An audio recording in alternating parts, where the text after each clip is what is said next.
am Bishop T.V Adelakun, and my New Year message for the nation, most especially for the church, is expect greater works. Greater works of God. This is not just a year. 2020 is not just a year. 2020 is the foundation of another decade. And this decade is strategic in the plan of God for the entire world. So many things with Bible promises shall be fulfilled within the next 10 years. And I want you to watch out to see Bible being fulfilled. While there are challenges in the world, the people of the covenant will stand out. The people of the covenant will stand out strong and will stand out mighty.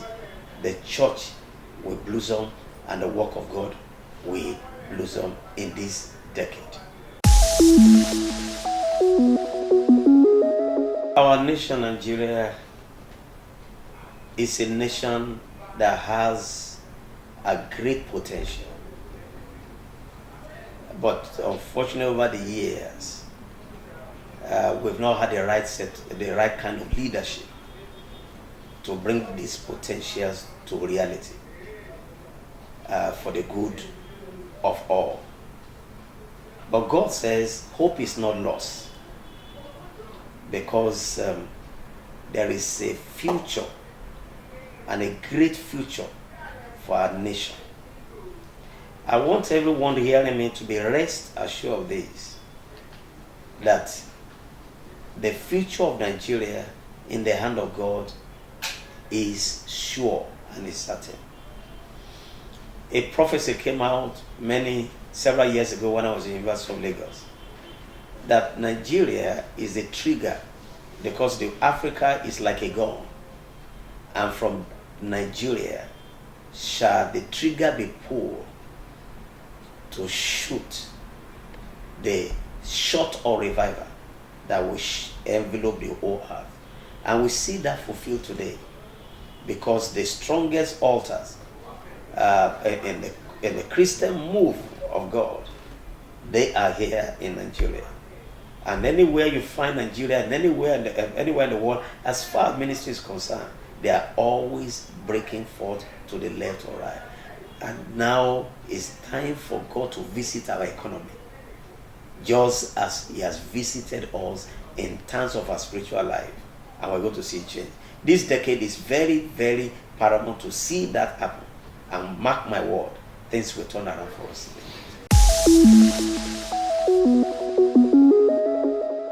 Evil being perpetuated in the church in the name of Christianity. I want you to know that we are living at the end times. And these are the future of the end times. False and fake prophets will arise. And they will deceive many. And in fact, Jesus said it to the point that if it were possible, the elect will be deceived. But for the elect's sake, He said it will come speedily. We are getting closer and closer to that. Because what has a church got to do with doing money ritual? That's not a church. That's an herbalist. So there are many herbalists today that are wearing the cassock, and they are calling themselves pastor because that's what is in vogue. If they call themselves herbalists, nobody will patronize them. And that's act of wickedness. To kill somebody, to remove the heart, is act of wickedness. And the Bible does not justify that under whatever guise. Now, what kind of money will that person get? Cannot be money from God. It has to be from Satan. Do you understand what I'm saying? So that's what I have to say about that. Those are the futures of the end time, and we're going to see more. And there's also a case of a child missing in something that they said they found the skeleton.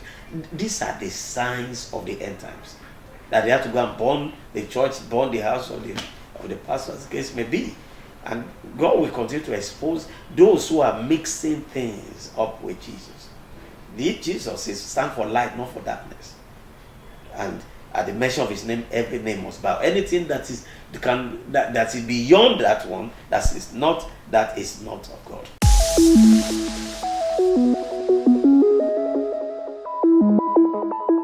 Yes. Well, that might be his conviction and persuasion of his church. But that's just a church out of millions of churches in PFN. That's just his opinion. There might be some other people who hold that view. But that does not change the fact that Jesus was born. That does not change the fact that he ought to be celebrated.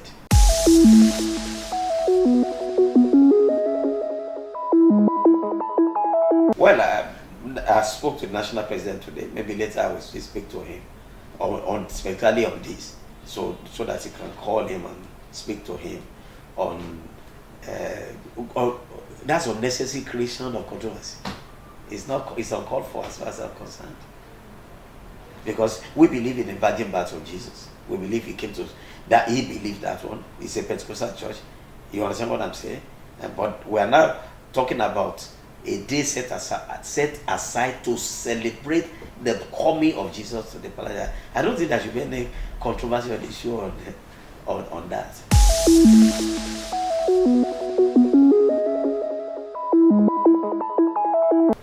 My position is let the will of God be done.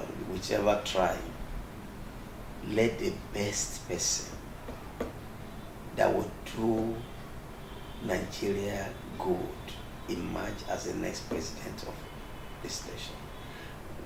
We have seen, we must have come to a point that tribalism has not helped us. It has only given us incompetent leaders and rotation of forces that are already spent. We should come to a point, if the best is from the southeast, why not? If the best is from the north, if the best is from southwest. Nigeria is at a critical point now. We are borrowing and borrowing and borrowing and borrowing. Nobody seems to have an answer to the economic problem in Nigeria. We are talking about tribe. I think it's myopic. We should allow the best to get there and to revamp the economy of Nigeria. That is my take on this.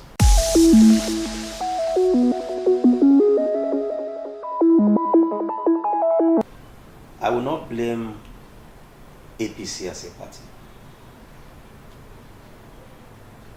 Neither will I blame PDP as a party. I will blame the political class, because there's no difference between APC and PDP in the research of it. That's why you see people crossing. Some of the people that were in government during the PDP days are the ones that are paraded themselves as saints now. So I will blame the political the political class, the inability of political class to discipline their spending. You know, up till now, the National Assembly has not reviewed their salary and their emolument. They are still buying brand new cars when the nation is still borrowing. I think you should follow me. So, while the labor union are asking for increment, they have facts. They have the facts and figures. They know what this average senator is earning more than the president of America, and we are borrowing because the economy is in shambles. So I will blame the whole political class for lack of political will to discipline themselves and discipline the nation to go in that direction economically. And as long as that political will is not there, we'll continue to go down economically. The cost of governance, for instance, is so high, one of the highest in the world, and that's not being addressed. You heard recently of community projects, trillion that has money in the last 5 years that have gone down the drain. That could have done a lot in revamping the educational system of the nation. So I will squarely blame the political class for the economic situation in Nigeria. If they will pick up and develop a strong political will to change the status quo, things will change. I've been told that in this kind of situation, Nigeria find itself, we should not have more than one national assembly. That's part of the cost-saving measures. And then what they call security votes should be vetted and be disclosed. Because we cannot say we are fighting corruption and we're encouraging it. The system encourages corruption that we are fighting. That's why it looks like the effort of the current administration has not yielded so much. They have tried. At least they brought some consciousness that you don't steal anyhow, unlike before, where it was free for all stealing. So they should be giving credit for that. But until the political class pick up that political will for fiscal discipline, the economy will continue being shambles.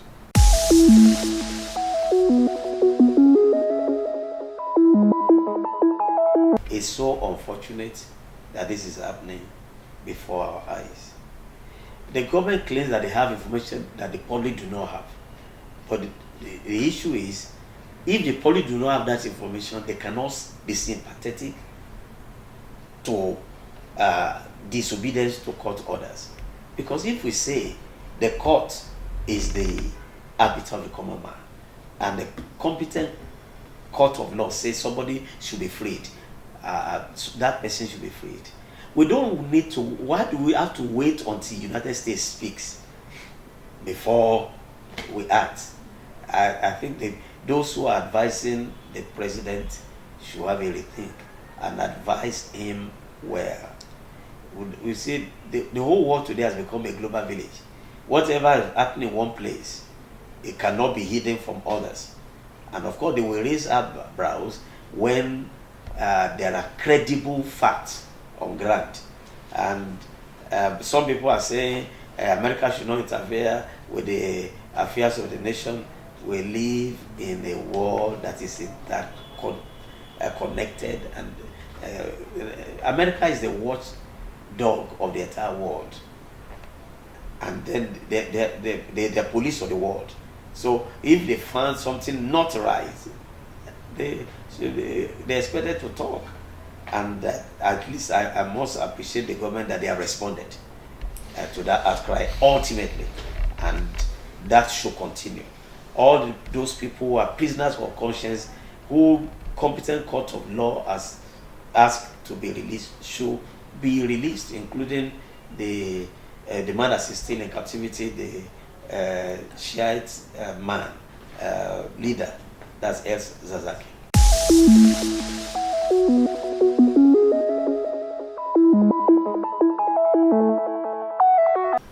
PFN do not have any opinion apart from whatever is the opinion of Khan, because PFN is one of the 5 blocks of Khan.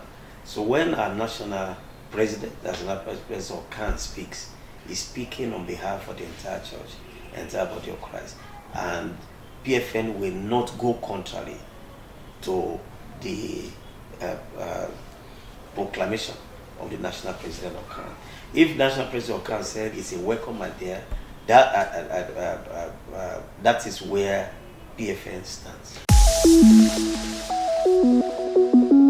I think you should seek an audience with the Khan president.